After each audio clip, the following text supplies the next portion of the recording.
शुरुआत में हम केटी नाम की एक खूबसूरत लड़की को देखते हैं जो कि एक रेस्टोरेंट में काम करती है, लेकिन उसका सपना एक मॉडल बनने का था। और जब ये बात केटी अपनी एक दोस्त को बताती है तो उसकी दोस्त उसे फोटोशूट करवाने का सलाह देती है, जिस पर केटी कहती है कि क्या तुम किसी अच्छे फोटोग्राफर को जानती हो? तो वो कहती है कि मैं जानती तो हूँ, लेकिन वो फोटोग्राफर एक सेशन के लगभग 2000 रुपए मांगते हैं। ये सुनकर केटी थोड़ी निराश हो जाती है क्योंकि उसके पास उतने पैसे नहीं होते। इसके बाद वो शाम को जब घर जा रही थी तो रेस्टोरेंट के नोटिस बोर्ड पर फ्री मॉडलिंग फोटोशूट का एक ऐड देखती है, तो केटी वहां से नंबर लेकर अपने घर की ओर निकल जाती है।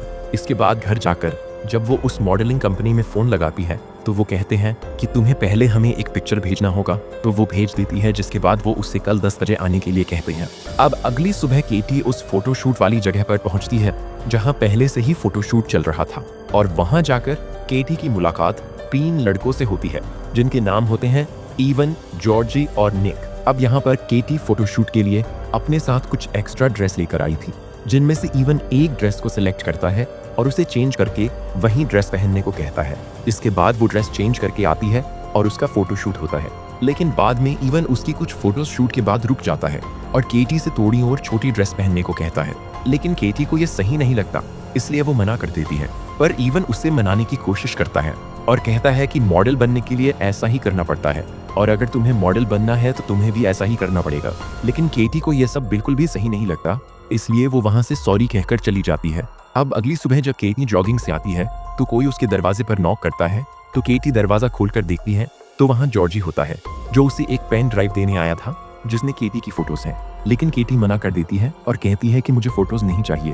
पर जॉर्जी कहता है कि ये फोटोज बहुत अच्छे आए हैं और हमने तुम्हारी प्राइवेसी ध्यान में रखते हुए अपने ड्राइव से फोटोज डिलीट कर दिए हैं। जिसके बाद केटी पेन ड्राइव लेकर दरवाजा बंद कर लेती है। लेकिन यहाँ हम देखते हैं कि असल में जॉर्जी ने झूठ बोला था कि उसके फोटोज डिलीट कर दिए गए हैं, क्योंकि वो केटी की फोटोज देख रहा था और उसे मन ही मन केटी पसंद आ गई थी। वहीं हम केटी को देखते हैं जो रात में ब्रश करके अपने रूम में सो जाती है, लेकिन रात में जब उसकी आंख खुलती है तो वो देखती है कि जॉर्जी उसकी फोटो ले रहा है। ये देखकर वो बहुत ही गुस्सा हो जाती है और उसे बाहर निकलने को कहती है, लेकिन जॉर्जी उसकी बात नहीं सुनता, इसलिए वो एक इलेक्ट्रिक गन से उस पर अटैक कर देती है, जिससे जॉर्जी नीचे गिरकर कांपने लगता है। तो केटी वहां से बाहर भागने लगती है, लेकिन बाहर निकलने से पहले ही जॉर्जी आकर उसे पकड़कर फिर से घर के अंदर ले आता है और उसकी सर फ्लोर पर मार मार कर उसे अधमरा कर देता है। उसके बाद उसके मुंह में एक कपड़ा डाल देता है और वायर लेकर उसके हाथ पैर बांधकर उसके साथ जबरदस्ती करने लगता है। लेकिन ये सब हलचल सुनकर केटी की पड़ोसी वहां आ जाता है और उसके आते ही जॉर्जी उस पर हमला करके उसे बेरहमी से मार देता है। इसके बाद वो दरवाजा लॉक करके केटी के साथ जबरदस्ती गंदा काम करने लगता है। केटी जोर जोर से चिल्ला रही होती है, लेकिन वो उसकी एक भी नहीं सुनता और अपना हवस पूरा करके ही रुकता है। अब ये सब होने के बाद जॉर्जी को एहसास होने लगता है कि उससे जल्दबाजी में कितनी बड़ी गलती हो गई, इसीलिए वो कॉल करके अपने दोनों भाई इवन और निक को बुलाता है।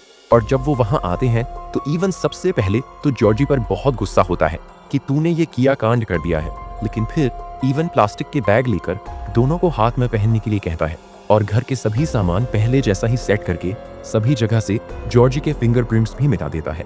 और इसके बाद जॉर्जी ने जिस चाकू से केटी के पड़ोसी को मारा था वो चाकू केटी के हाथ में देकर फिर से उस चाकू को उसके पड़ोसी की डेड बॉडी के पास में रख देता है, ताकि सबको ये लगे कि केटी ने ही अपने पड़ोसी को मारा है। इसके बाद वो केटी को जबरदस्ती ड्रग्स खिलाकर बेहोश करके तीनों उस गाड़ी में डालकर कहीं लेकर चले जाते हैं। इसके बाद जब केटी की आंख खुलती है तो वो देखती है कि होश आने से पहले ही निक उसके साथ गंदा काम कर रहा है और वो बहुत ही बुरी तरह से बंधी हुई है। पर तभी जॉर्जी वहां आ जाता है और निक को केटी से दूर कर देता है, जिसके बाद केटी प्यास के मारे पानी पानी कहने लगती है, लेकिन निक बेरहमों की तरह केटी के ऊपर पेशाब कर देता है।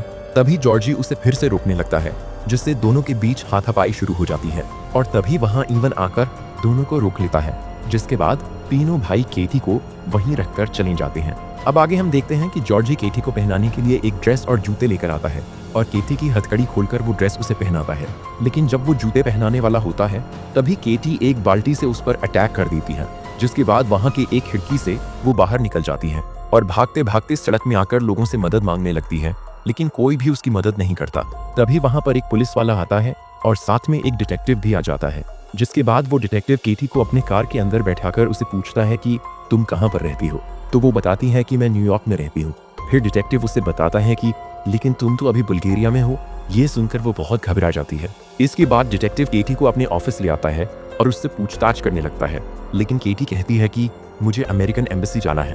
तभी वहाँ पर एना नाम की एक औरत आती है जो डिटेक्टिव से कहती है कि मैं केटी से अकेले में कुछ बात करना चाहती हूँ, तुम फिलहाल बाहर जाओ।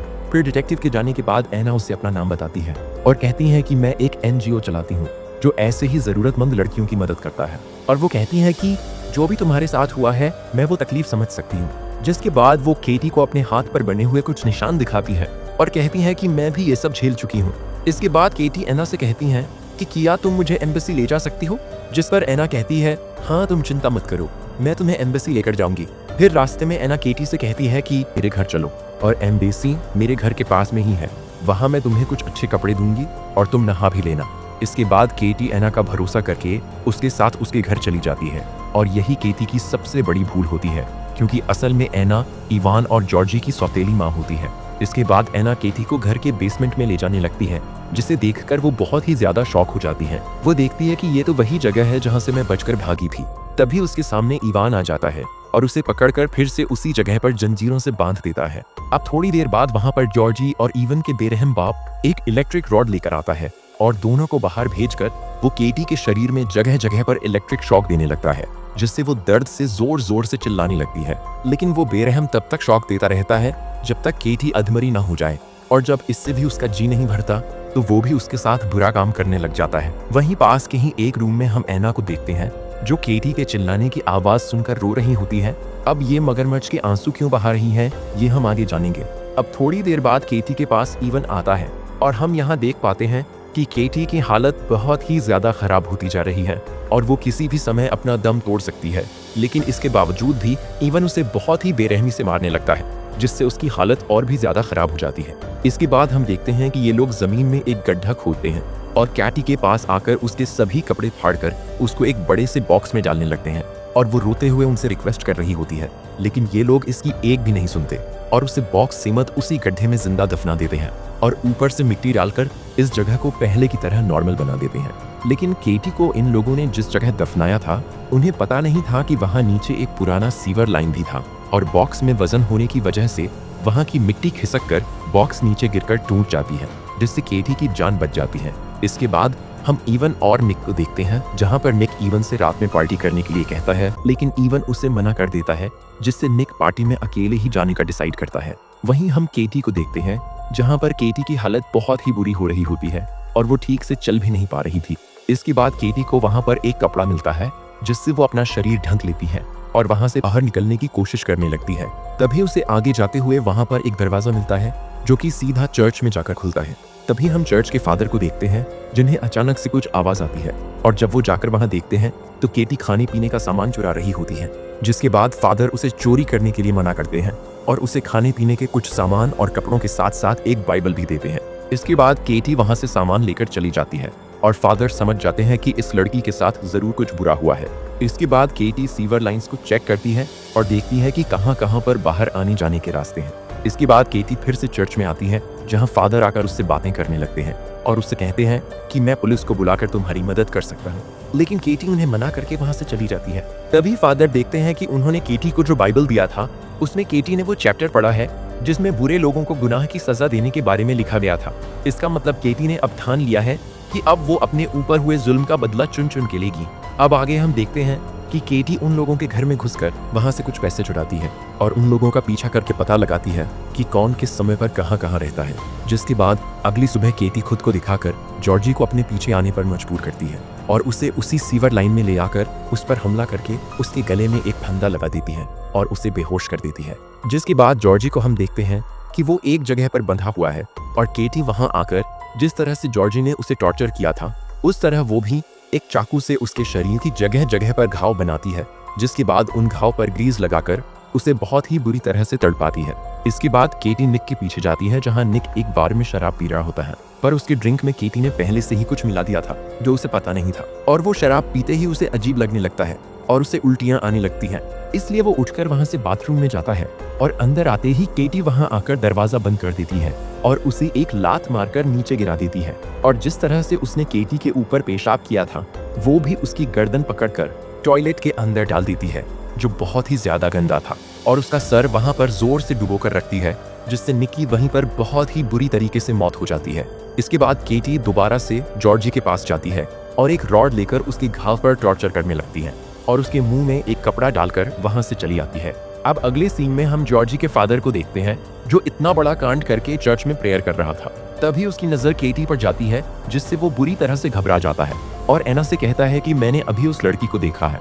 ये कहकर वो केटी का पीछा करने लगता है और पीछा करते हुए वही सीवर लाइन के एक पॉइंट पर जाते ही केटी पीछे से अटैक करके उसे बेहोश कर देती है। और जब उसकी आंख खुलती है तो वो देखता है कि केटी ने उसे एक बेड पर बुरी तरह से बांध रखा है।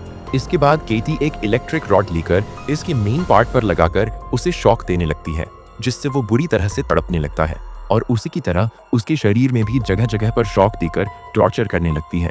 इसके बाद केटी वहां पर रखी एक इलेक्ट्रिक शॉक मशीन से 2 वायर लेकर उसमें से एक वायर उस बेड पर लगाती है और दूसरा उसके मुंह में डाल देती है।